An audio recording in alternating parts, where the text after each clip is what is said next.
নমস্কার বন্ধুরা, তোমরা সবাই কেমন আছো? আশা করি সবাই খুব ভালো আছো। তো আমি অনেক দিন রান্নার ভিডিও ছাড়া হয়নি, তো আজকে আমি একটা খুবই সিম্পল রান্নার ভিডিও নিয়ে চলে এসেছি। সেটা হচ্ছে লাউ কুমড়ো পাতার ভর্তা। তো ভর্তাটা একটু অন্য ধরনের বানাচ্ছি, খুবই টেস্টি আর খুবই দুর্দান্ত স্বাদের হবে। তো এখানে তোমরা দেখতে পাচ্ছ রসুন নিয়েছি, আর এখানে 200 গ্রামের মতো আমি চিংড়ি মাছ নিয়েছি। তোমাদের কাছে যদি এই সাইজে চিংড়ি মাছ যদি না পাওয়া যায় তো তোমরা কুচো চিংড়িও ইউজ করতে পারো। তো আমি এই চিংড়িটা বাজারের মধ্যে পেয়েছিল, তার জন্য এই চিংড়িটা নিয়ে এসেছে একটু বড় সাইজের। তো এখানে 200 গ্রামের মতো চিংড়ি মাছ আছে, আর কাঁচা লঙ্কা তোমরা ঝাল অনুযায়ী তোমরা দেবে, আর কালো জিরে আর রসুন দিয়ে আমি এটা ভাজছি। আর এখানে তোমরা দেখতে পাচ্ছ কিছু পাতা দিয়ে দিয়েছি। এই পাতাগুলো হচ্ছে লাউ আর কুমড়ো একসাথে মিক্স করা আছে। তো লাউ পাতা আর কুমড়ো পাতা তো আমাদের বাগানে হয়েছিল, ওই জন্য আমি লাউ পাতা কুমড়ো পাতা একসাথে মিক্স করে দিয়েছি।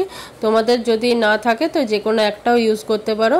তো এইখানে দেখো ভাজাটা হয়ে গেছে, এবার আমি এটা ঠান্ডা করে মিক্সিতে পেস্ট বানিয়ে নেব। আর তোমাদের কিছু করতে হবে না, খুবই ভালো সিম্পল একটা রান্না। এই গরমে দুর্দান্ত স্বাদে, তোমাদের খুব ভাল লাগবে আর তোমাদের বাড়ির লোকেরও খুব ভাল লাগবে। তো এই ভিডিওটা যদি তোমাদের ভাল লেগে থাকে তো অবশ্যই আমাকে জানিও, আর এইটা একবার হলেও বানিয়ে খেয়েও তোমরা, খুব ভাল লাগবে। আমাকে কমেন্টে জানিও তোমাদের কেমন লেগেছে। যদি ভাল লেগে থাকে চ্যানেলটাকে সাবস্ক্রাইব করে দিও, আর ফেসবুক থেকে যারা দেখছো তারা ফলো